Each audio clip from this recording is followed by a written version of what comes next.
s'inscrit sur la commune de Saint-Joire, Saint-Joire-Prieuré, et vous avez derrière moi le bâtiment de l'écolière qui va compter 8 logements en BRS.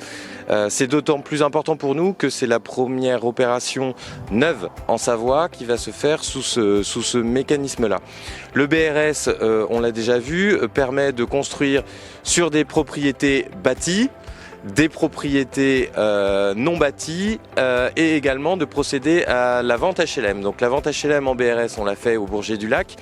La construction de BRS sur de la propriété non bâtie, on l'a faite à Courchevel, on va le faire à Challes-les-Eaux, à Bissy, etc.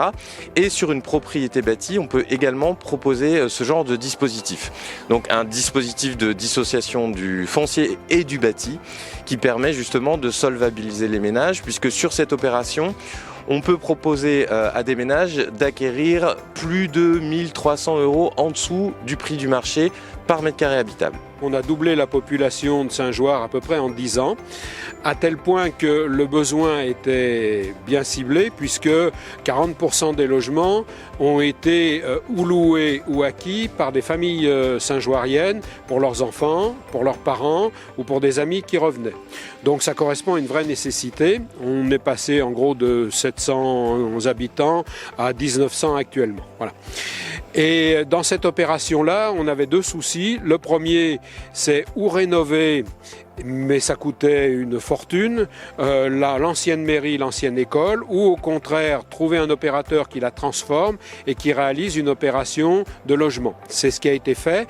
Ça nous a donc permis de conserver ce qu'on appelle le petit patrimoine d'une commune, avec ses caractéristiques qui datent de 1870-90 à peu près, de l'école ayant fonctionné à partir de 1890, de conserver l'aspect extérieur, qui est une architecture non pas classée mais typée, et de pouvoir ainsi garder ce qui fait le schéma, l'accueil et le panorama de Saint-Joire à l'entrée de l'agglomération. Le deuxième aspect, c'est que nous avions une école qui avait été rajoutée dans les années 1920 à peu près, qui était une ancienne école qui menaçait ruine. Celle-ci par contre sera rasée pour permettre un bâti qui va dans le sens du schéma et des partis architecturaux de Saint-Joire-Prieuré classique, avec une position panoramique qui est extrêmement agréable pour ceux qui viendront y habiter, soit en propriétaire, soit en locataire. Les clients n'achètent plus que le bâti et payent par le biais d'un loyer, une redevance très modique, le foncier. Il bénéficie d'une TVA à taux réduit, à taux 5,5 par ce mécanisme-là, et par conséquent, ça lui permet d'accéder de 30 à 40% en dessous du prix du marché à la propriété. Et pour les collectivités locales, ça leur permet justement un maintien de la destination qui est voulu. Là, vous avez de l'accession sociale, et on peut garantir à la collectivité que dans une génération, 2 générations, 3 générations, 4 générations, de manière perpétuelle, la destination du bâti sera pérenne. Ça permet de lutter contre la spéculation, de lutter contre la gentrification des centres-villes.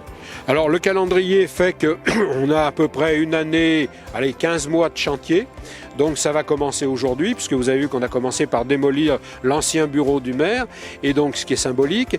Et donc du coup, 15 mois après, on pourra très certainement livrer les premiers logements.